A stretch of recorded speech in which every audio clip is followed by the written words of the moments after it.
जी, तो स्टूडेंट्स आज हम बात करेंगे कि हमें कौन-कौन से कोड एडिटर जो होते हैं उनकी ज़रूरत पड़ती है, कौन से कोड एडिटर को हम यूज़ करना चाहिए, जब हम अपने वेब डेवलपमेंट का जो है वो कोड स्टार्ट करते हैं। तो आपको कोड करने के लिए डिफरेंट कोड एडिटर जो है वो मिल जाते हैं, लेकिन सबसे बेस्ट जो है, जो मैं रिकमेंड आप लोगों के साथ करूँगा और मैं जिसके साथ खुद काम करता हूँ, तो उसमें ये है कि उसमें वीएस कोड है। वीएस कोड को यूज़ करते हुए आप जो है कि अपना काम जो है वो कोड कर सकते हैं। वीएस कोड को डाउनलोड करें, यहाँ से आप वीएस कोड को डाउनलोड करें, ठीक है? मैंने डाउनलोड कर लिया है, लेकिन मैं आप लोगों को इंस्टॉल करना यहाँ पे बता देता हूँ, कैसे हम इसको इंस्टॉल करते हैं जी, ठीक है?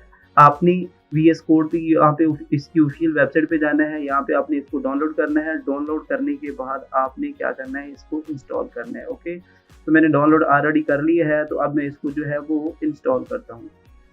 तो ये मेरे पास वीएस कोड आ गया, अब इसको मैं यहाँ पे जो है वो इंस्टॉल करता हूँ, ठीक है?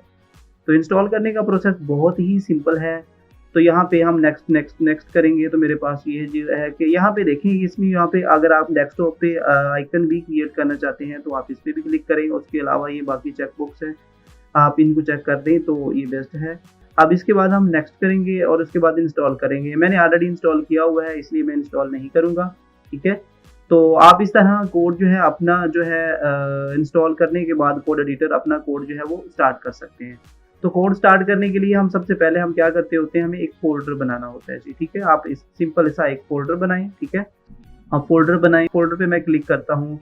जब फ़ोल्डर पे क्लिक करता हूँ तो फ़ोल्डर मेरे पास इस तरह से एक ओपन हो जाता है। यहाँ पे जाकर फिर मुझे टाइप करना है सीएमडी। इसी फ़ोल्डर को मुझे वीएस कोड में ओपन करना है। मैंने सीएमडी टाइप किया। अब सीएमडी टाइप करने के बाद मैं यहाँ पे क्या करूँगा, कोड स्पेस डॉट करूँगा और यहाँ पे एंटर कर दूँगा। तो इस तरह से मेरे पास जो मैंने फ़ोल्डर बनाया था, वो मेरा फ़ोल्डर जो है वो वीएस कोड में यहाँ पे ओपन हो गया है। यहाँ पे इसको मैं सिलेक्ट करूँगा, ओके कर दूँगा और यहाँ पे मेरे पास ये एक फ़ोल्डर आ गया है। अब इसमें मुझे काम करने के लिए, एचटीएमएल पे काम करने के लिए मुझे यहाँ पे एक एचटीएमएल की फ़ाइल बनानी पड़ेगी। यहाँ पे index.html के नाम से मैं एक फ़ाइल बना लूँगा, ठीक है?